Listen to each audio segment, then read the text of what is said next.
I should be live. I always check before I start talking.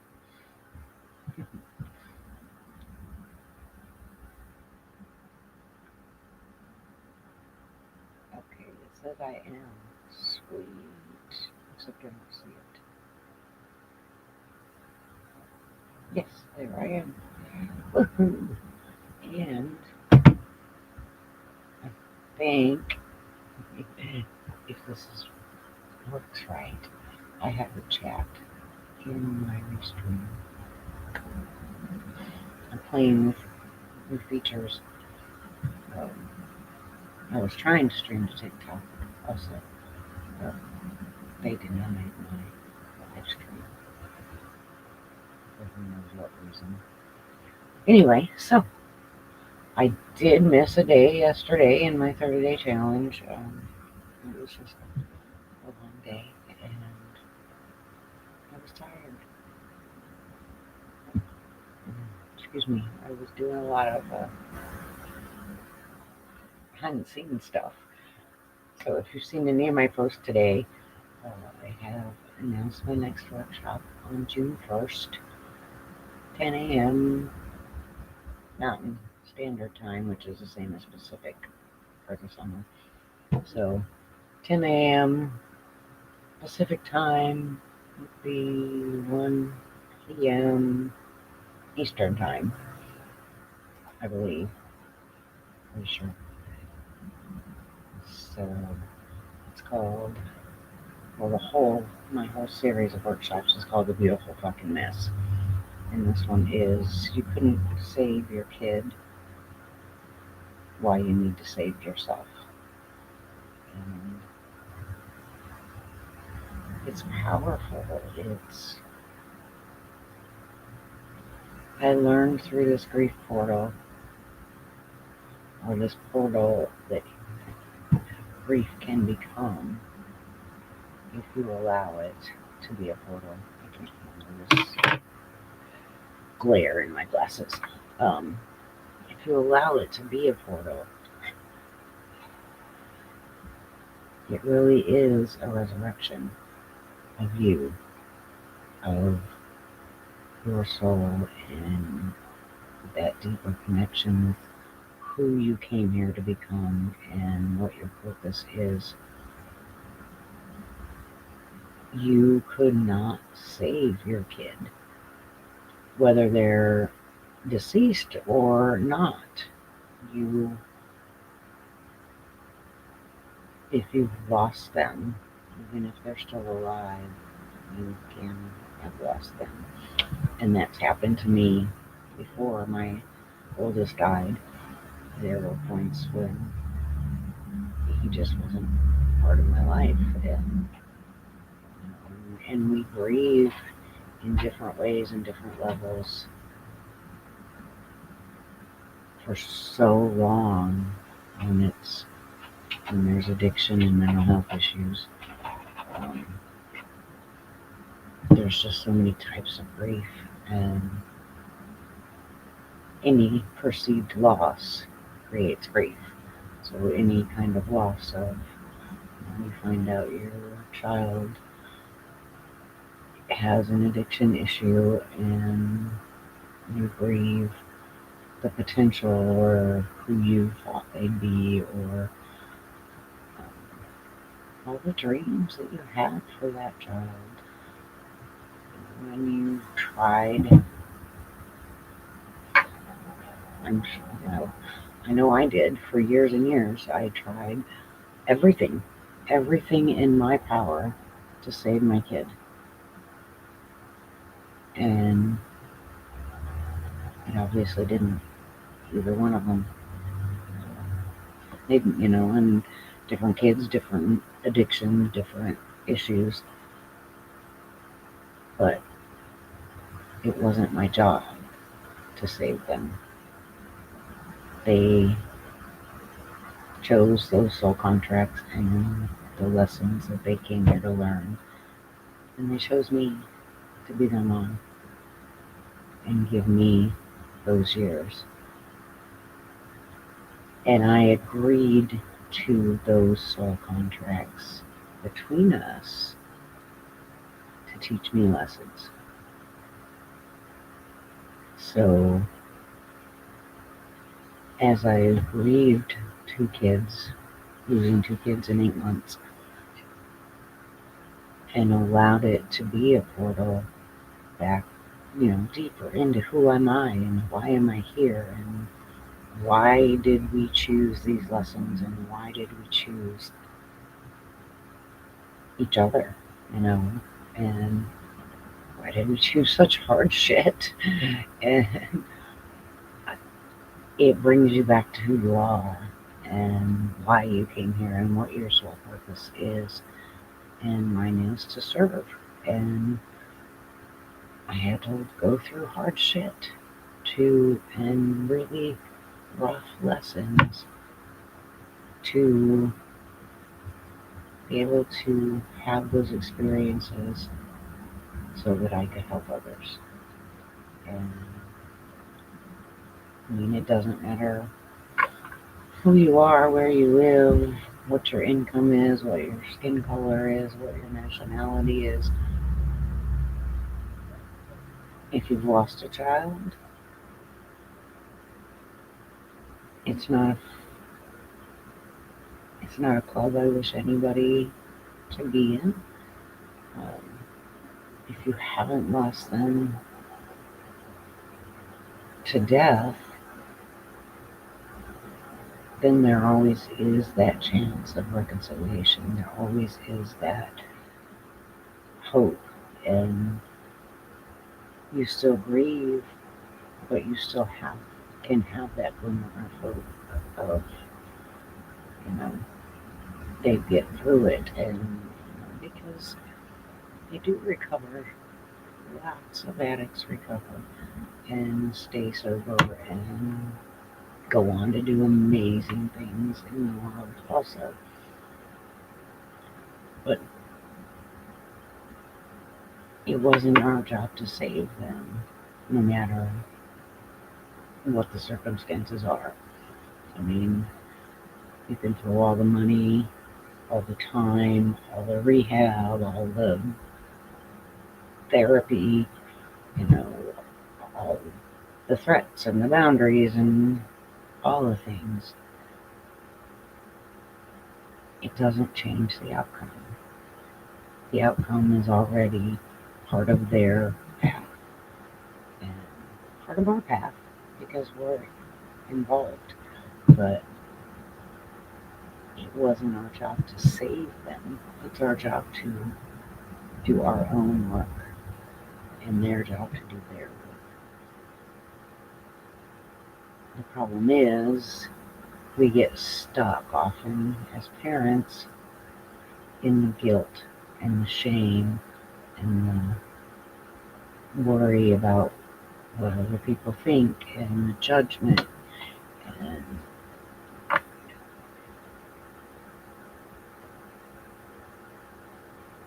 the talk behind our backs about, oh, they must be a terrible parent, she must be a terrible mom if she has kids that were addicts and kids with mental health issues. And what my boys have told me from across the veil, we chose you because you are the miracle, because you can handle it, and now you can carry on the legacy. No pressure there, huh?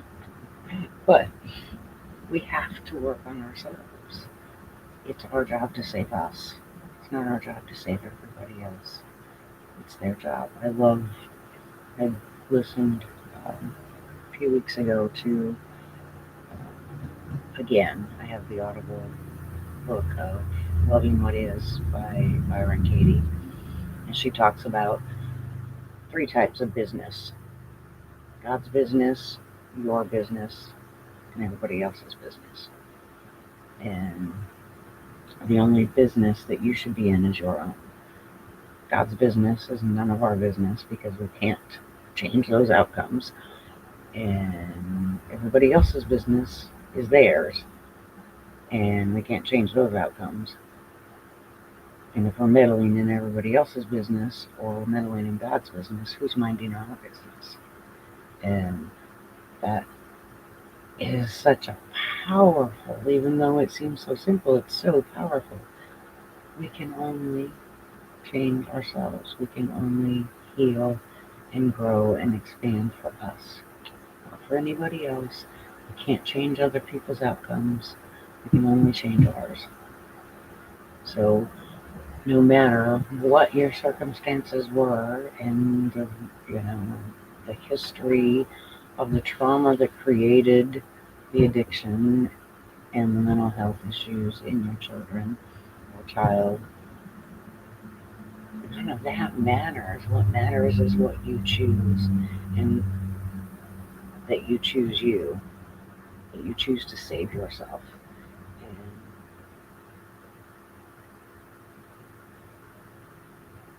everybody else's opinions are just that, their opinions, and they shouldn't be in your business. And we shouldn't be concerned about what they think. We know that we did the best that we could with the skills and the knowledge that we had, just like our parents. We all do the best we can at any given moment. And being able to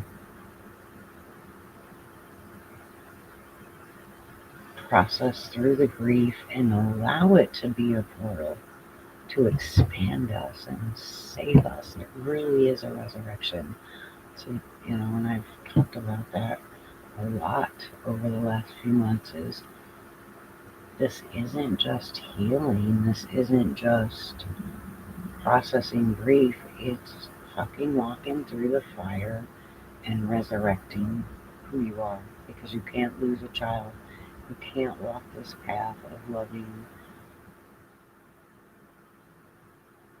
an addict or somebody with severe mental health problems that aren't helping themselves without being changed.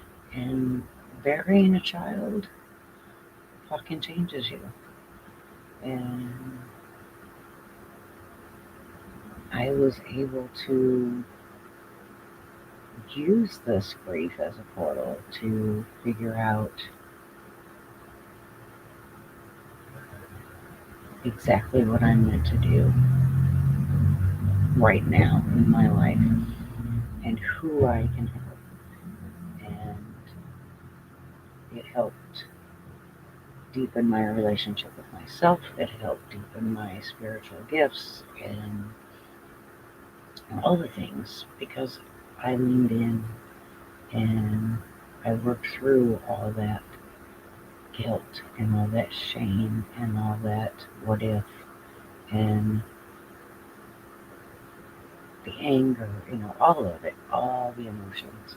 You have to lean in, you have to experience it all, but then you also have to let it go. And it's not just about letting it go, because it's not gonna, grief is always gonna be part of your life.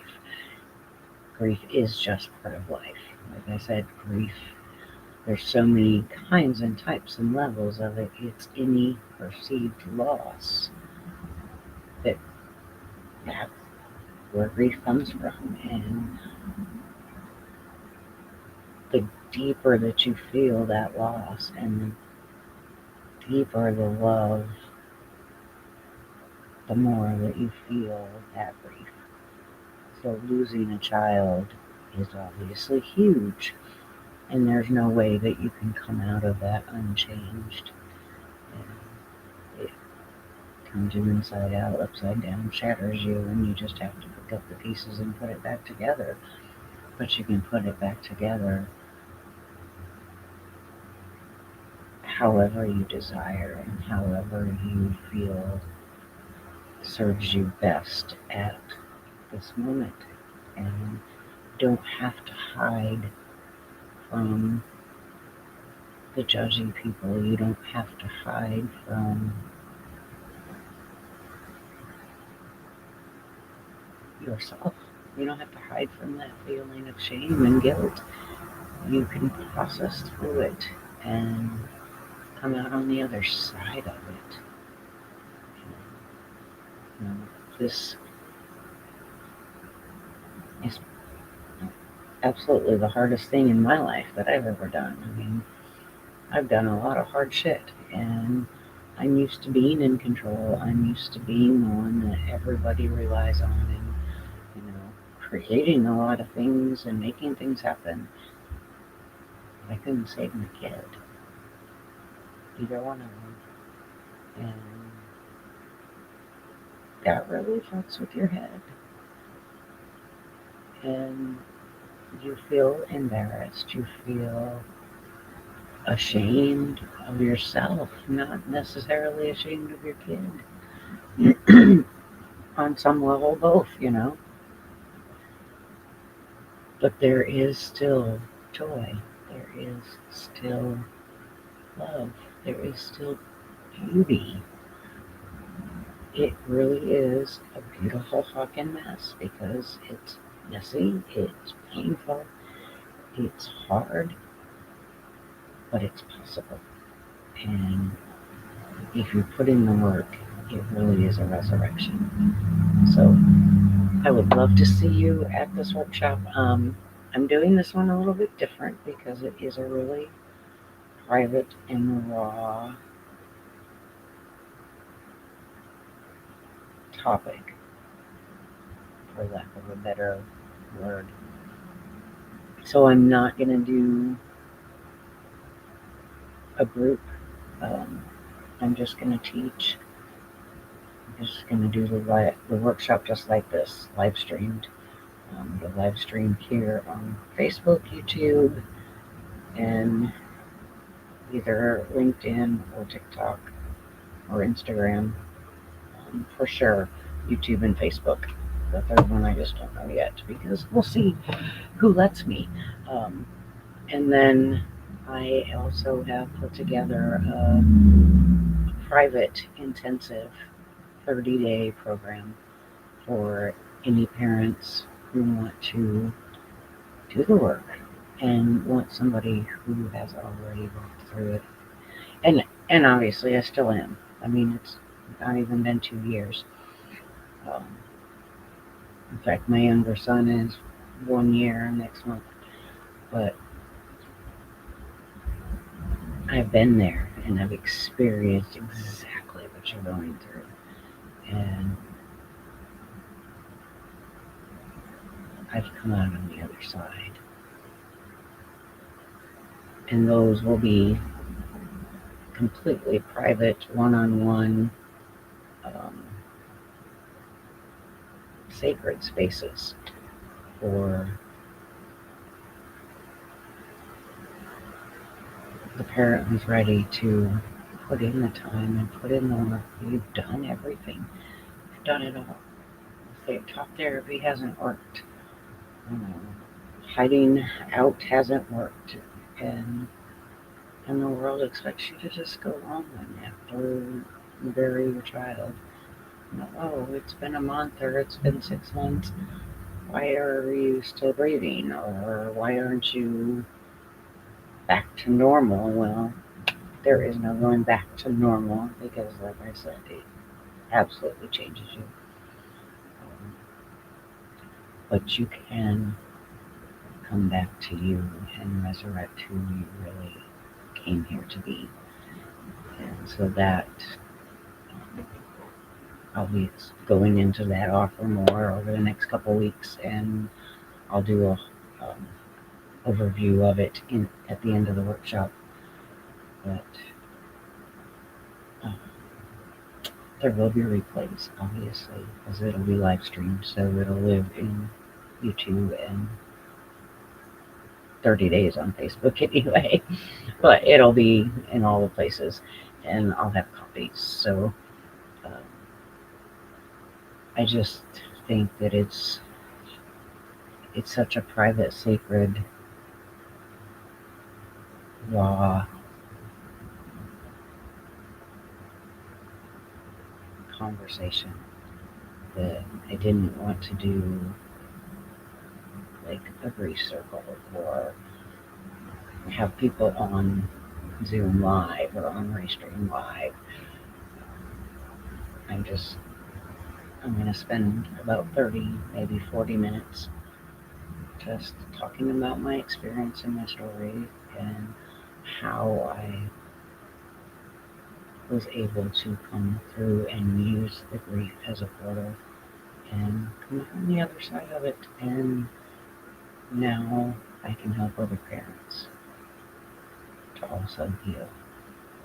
And this is your resurrection, but you have to choose you. And not choosing yourself, the grief will take you out. And it also doesn't honor your child. My boys would not want me to have been stuck in that darkness, in that grief, and in that self.